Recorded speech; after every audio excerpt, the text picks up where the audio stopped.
Bom, nós estamos aqui hoje com o Coriolano Neves. Coriolano, é um prazer enorme ter você aqui no Jornal Sertanejo. E uma boa tarde, hoje é quinta-feira. Boa tarde, sempre espero a quinta-feira, então eu quero cumprimentar a direção do Jornal Sertanejo e os leitores também, que são premiados até com uma das leituras mais distintas aí da semana, né?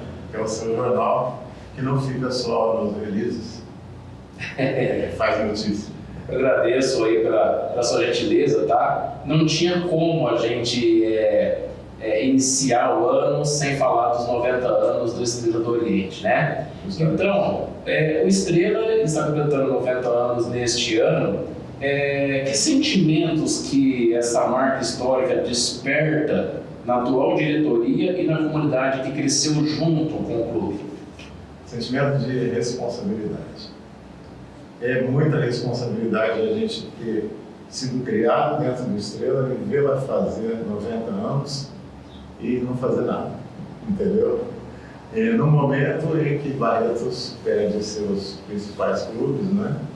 Que também não é um problema talvez do clube, mas é da sociedade em geral, né? A família ficou limitada, os clubes também ficaram limitados, quer dizer, a família faliu, os clubes também, né? Mas a nossa responsabilidade é grande, o nosso sentimento vai de responsa a culpa até. Porque a gente também já está ficando velho e acordou pelo fato de não ter passado, né, para as próximas gerações a importância que teve o Estrela do Oriente para a raça negra, de Barretos e região. E o clube nasceu dentro de um contexto de exclusão racial. Como que a sua origem influencia até hoje os valores e o papel social do Estrela em Barretos? Não tinha nem 50 anos que a abolição tinha sido decretada pela Princesa Isabel. 1930, 1932, o Carvão Nacional começou a surgir, né, suas sementes, e os negros começaram a se movimentar em torno de ter um espaço onde se divertir. Por quê? Torno a repetir, nós não tínhamos espaço nem para ir à igreja, né? Tivemos que fundar, eu falo tivemos enquanto negro, a igreja da Nossa Senhora do Rosário, que foi fundada por negros, construída por negros, depois a comunidade da Fortaleza lá pegou, e a gente não tinha espaço, a gente não podia frequentar outra igreja que não fosse lá. No Grêmio não se entrava preto, União não entrava preto, em lugar nenhum não entrava preto. Então eles começaram a fazer, se agruparam e fazer bailes, festinhas, ou na casa, no fundo da casa de alguém, ou alugavam uma máquina de arroz vazia, ou um salão vazio, e a polícia ia lá e fechava. Numa época que não se podia falar nem capoeira, nem macumba, né? Nós não tínhamos direito nem de manifestar as nossas próprias raízes. O Estrela surge aí, nesse contexto. E o Sulazinho era um negro jovem que tinha uma parceira gay na Rua 20. E ele tinha uma certa moral por ser comerciante com a polícia. Então, quando ele estava na festa, não se fechava a festa. Mas ele desistiu daquele grupo. Por quê? Porque, eu não sei se é porque são tribos diferentes de negros, né? Mas era muito difícil falar a mesma língua. E ele cansou-se, saiu fora. Aí eles resolveram se organizar e, dessa vez, Solazinho, é sério, nós vamos fazer um clube, a gente quer que o senhor seja o presidente. Aí ele falou, então vamos pôr o nome de Estrela do Oriente. Quem sabe ela dirige os rumos da regrada, como ela dirigiu os Reis Magos até Jesus Cristo, né? Eu acho isso muito bonito, não canso de contar essa história. E vamos comemorar esse ano, os 90 anos, com uma chegada de Santos Reis, dia 31 de janeiro. Né? E então foi aí que nasceu a Estrela. O seu Lazinho foi o primeiro presidente, uma diretoria coesa, forte, e que encampou o Carvão Nacional, né? E o Carvão Nacional passou a ser a grande expressão de rua dos baianos, porque surgiu em 32, onde o Grêmio desfilava pelos postos ali, né, na Serpentina, com festa, todo mundo dentro de carros conversíveis, etc. E saíram 6 negros a pé tocando samba. Aqui, numa época que o Dom tinha acabado de gravar o primeiro samba no Rio de Janeiro, entendeu? Eu tenho a letra do samba até hoje em casa, mas eu não me lembro de qual. E outra coisa, a chefe desse grupinho, a Eulia, esses músicos na casa dela, era a senhorita, quer dizer, uma mulher é o embrião da Estrela do Oriente, olha que bacana, né? É uma coisa de muito orgulho. E eram todos músicos, né? Não só de percussão, mas de assopro, de cordas, entendeu? Eram músicos assim, bons, né? Que tocavam em igreja, tocavam, sabe? Ela tocava na igreja, ela dava aula de violão, entendeu? Então foi assim que nasceu o primeiro embrião. E Barretos foi um dos poucos municípios do Brasil a ter um clube de negros e poucos de Estrela do Oriente, né? E aí teve várias sedes pela cidade, mas em 77 ele decidiu pela fundação da sede que hoje está na 9 com a 4 até hoje, né? Qual que é a importância desse momento e da gestão aí do Zé Preto para a consolidação do clube? Bom, o Zé Preto, ele vem do Barretos Esporte Clube, né? Ele era um tintureiro, um homem famoso para a época, um negro famoso. E tinha um outro negro famoso aqui, muito mais do que meu pai, que é o Seu Tuca. Esse é um chefe de comitiva que trazia gado para os nossos frigoríficos, entendeu? Então, nas primeiras festas do peão, ele também é responsável por esse embrião, e ele dava a prenda para o melhor peão, entendeu? E ele era presidente da Estrela. E ele era presidente da Estrela e ele punha o Carvão Nacional na rua, no bolso dele, sem verba pública, sem nada. Eu o conheci na primeira sede que eu fui, aos 8 anos, na 18, onde é o cartório de segundo ofício. Depois, dali, já entrou o Zé Preto como presidente, depois do Janguino, e conseguiu, na 17 para 26 e 28, onde é o polo de contabilidade. Salão sempre foi no polo. E dali, a sede própria hoje. Quando a gente estava lá na 17, 26 e 28, o meu pai conseguiu, junto ao poder municipal, Câmara e prefeito, um terreno num local que ninguém queria, chamava Bosqueiro, né, na Nova da Pátria.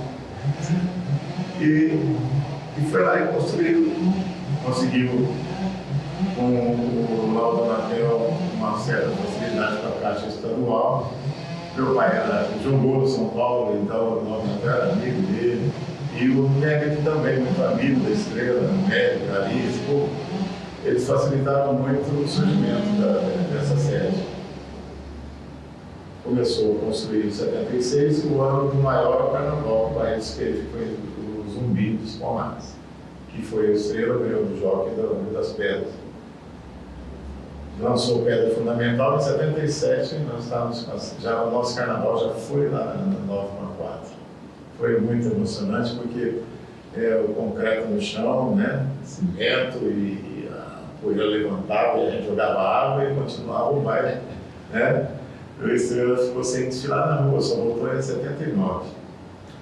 E contando a sua própria história, né? Foi onde eu soube toda essa história pregressa aí, porque o seu Lazinho estava vivo e me contou na horta da casa dele tudo isso que tinha acontecido. Conheci alguns integrantes do Carvão Nacional, vivos, né? Tá? Conversei com o seu Silvio, o pai do Alvin, do Oliveira. Então, essas duas séries, da 18 e da 17, abrigaram talvez o melhor da história da Estrela, da época Alma da Estrela. Porque foi ali, na 17, que nós começamos a ser os maiores campeões do Carnaval. Em 1971, a Estrela perdeu, em 72 em diante, até hoje, nunca mais. E eu tenho muito orgulho de dizer que eu fui o primeiro carnavalesco nessa época. E sou até hoje, né, o carnavalesco da Estrela. Passei por outras escolas, mas outra coisa que é legal é que em 76 a gente decidiu fazer o Zumbi, e o Zumbi virou autoridade nacional nos anos 90, feriado nos anos 90. Nós fomos visionários, porque a gente já sabia da importância dele e no contraponto da Princesa Isabel, né? Então, foi muito legal, isso tudo foi uma história assim, bacana, e que em 76 nós começamos a experimentar uma guerra de preto contra branco, uma coisa muito saudável, né? Não nessa linha hoje de preconceito e tal, mas a gente se afirmou como ali. A gente tomou posse na hora de sermos a autoridade do assunto ali. Você já tocou no assunto aí de samba, de carnaval, né? O Estrela é frequentemente denominado como a mãe do samba Barretos, né? Qual foi e ainda qual é o papel do clube na formação de sambista, de escola de samba e lideranças culturais? Todas as escolas nasceram dentro do Estrela. O Estrela era aquele cubículo e depois se tornou esse clube um pouco maior, mas ela formou, né? Ela fez escola mesmo, ela, a famosa escola de samba, né? Porque assim que chegou aqui o Valdemar Nogueira, que é meu cunhado, nós começamos a respirar um carnaval paulistano. O carnaval paulistano já era aquele dos modos carioca, uns 10 quesitos, porta-bandeira, não era mais escola de samba, era bateria, evolução, harmonia, sabe? Uma série de quesitos necessários. E já em 1966, a Estrela já sai, o Bloco Armazenal já sai com a primeira porta-bandeira universal, por influência do Valdemar. Os toques completamente diferentes do que a gente vinha usando. A gente era no couro, né? Aquele couro esticado, né? Emendava aquele estilo livre, se esticava, fazia o surdo, arrancava sangue da mão para tocar e etc. E o Valdemar já introduziu o repique, introduziu o prato, introduziu a cuíca mais leve, né? Aquele roncão, aquela barrigazão que tinha primeiro. Então já começou a experimentar a modernidade. Então as pessoas aqui em Paris foram aprendendo isso lá em 66. E aí as pessoas foram indo. Alvinho e Valdemar ajudaram muito o surgimento da Vila Marília, né? O Alvinho fundou a Esperança, fundou também a Mocidade, entendeu? E aí foi vindo Tico, a Luanda e os mais recentes, todos eram crianças que desfilavam Estrela, entendeu? Onde eles aprenderam tudo do samba, aprenderam o gosto pelo samba, o gosto pelo samba enredo, aprenderam a ouvir. A gente cantava samba enredo o ano inteiro, a gente esperava o CD, o LP, né, na época, do samba de enredo no Rio de Janeiro. E a gente tinha as rodas de samba, aquele samba, o Partido Alto, isso tudo foi crescendo graças principalmente ao Alvinho e Valdemar, que eram pessoas que frequentavam Rio, São Paulo, e traziam para cá, né? É a segunda vez que eu te entrevisto. Na primeira, que foi na Rádio Jornal, você disse que Barretos tem a sua segunda maior atração turística da cidade, que é o carnaval de rua. De rua. Né? Por que você considera isso? Eu considero pela lotação da Avenida 7 em 1998 e depois dos outros anos que vieram, era muita gente, era mais de 20 mil, quase 30 mil pessoas na Avenida 7, na década de Camargo. E outra coisa, o desfile começava às 8 da noite e acabava às 4 da manhã, entendeu? E o povo ali.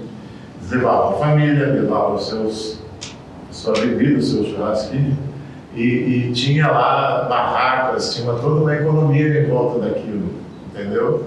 E Barretos saía para o carnaval, para o aniversário da cidade, para a festa do peão. Por isso que eu disse isso, entendeu? Tá. E foi o carnaval, a Estrela trouxe muita gente de fora, né? Nosso povo que ia embora, voltava para desfilar no carnaval, mas voltava acompanhado de gente que queria conhecer Barretos. E muita gente começou a vir para Barretos no carnaval, que era muito bom, entendeu? E eu acho que onde tinha mais gente depois da festa do peão era o carnaval, né? É uma atração assim muito forte. Aí voltando agora lá no clube, né? A gente viu alguns clubes sendo fechados, sendo vendidos, mas a Estrela está aí firme e forte. Mas também passou essa ideia também pelo Estrela há um tempo atrás, né? De venda do espaço, e houve quem lutasse por isso, e, salvo engano, você também está nessa história de luta pela preservação do espaço, né? Qual que é o risco que o Estrela enfrenta atualmente? Como que a diretoria tem atuado para evitar o fechamento e a venda do espaço? Bom, quem queria vender a Estrela alegou dívidas. Aí nós vamos ver, não eram tantas, né? Aí nós vamos checar por quanto vão vender isso. A gente viu o valor, 9 lotes, um terreno, na 9 com a 4, na rua 4, entre 7 e a 9. 9 lotes lá embaixo, na Avenida 7. E até fui num programa, acho que do Arnaldo, alguma coisa assim, e o Danilo mostrou o satélite, o terreno, e falou, ele tem falcatrua, isso aí vale mais de milhões, entendeu? E tudo aquilo estava sendo vendido por quase 500 mil reais, entendeu? E a gente começou a protestar. Protestar porque se vendesse o fundo, a frente era consequência, né? E na especulação imobiliária aí que hoje tem, veja bem, quem é que tem um terreno no centro de Barretos hoje, do tamanho do Estrela? Ninguém. Entendeu? E ele é muito valioso. Agora, falando como imóvel, agora para nós, depois que eu te conto essa história toda, ele é valioso moralmente, historicamente. Ele faz parte, ele é um patrimônio imaterial de Barretos, embora não esteja declarado como.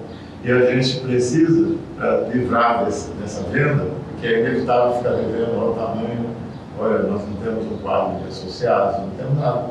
Nós temos os sócios remedios que já foram quase todos embora. É fundamental agora, inclusive o presidente atual, o Juninho, ele fala, e nós todos queremos, o tombamento daquele espaço.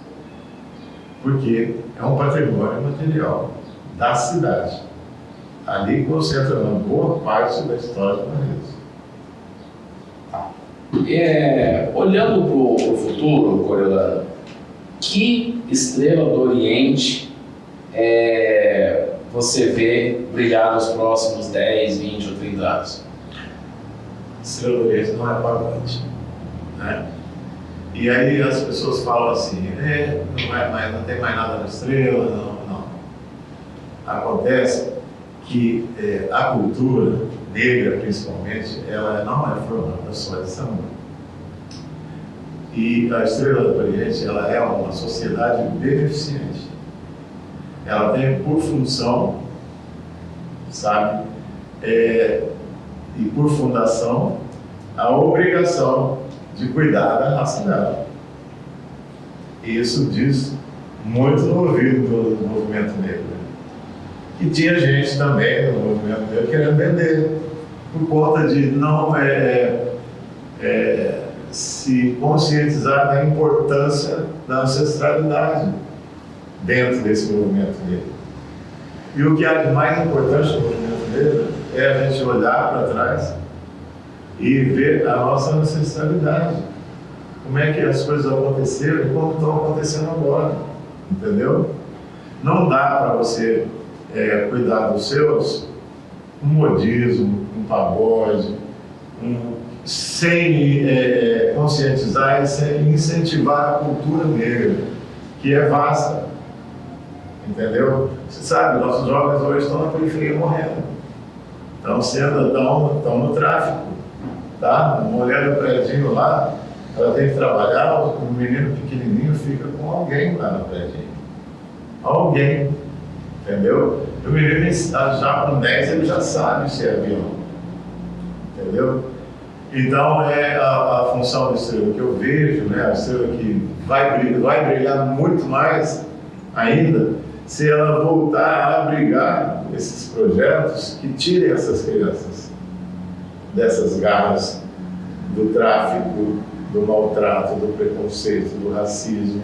Então, eu acho que ela tem que se conscientizar do papel de mãe e brilhar sendo mãe desse povo.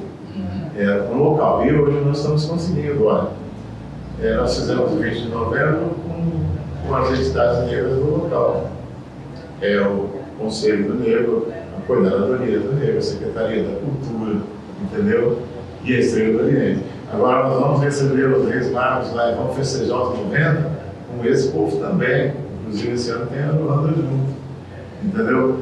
Então, eu disse outro dia para uma liderança dessa, você não acha ruim da gente pôr o nome? Eu falei, demorou, entendeu?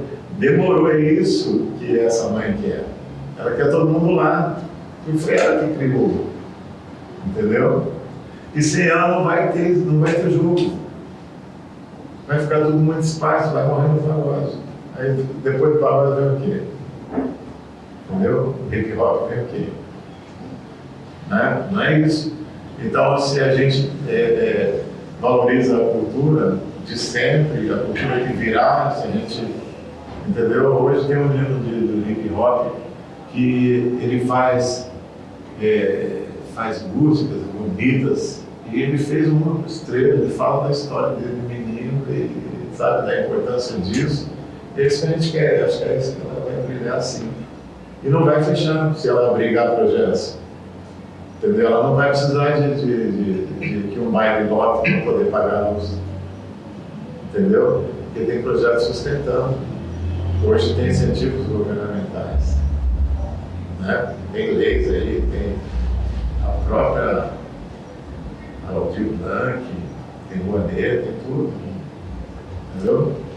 E para a gente, inclusive estamos fazendo agora um projeto, não é só pela Estrela, mas de renascimento da escola de samba, mas para a criança, conscientizando os 10 quesitos, conscientizando a história, para que um dia mais possa ter um carnaval, que essa cultura volte a brilhar em Barreiros, entendeu?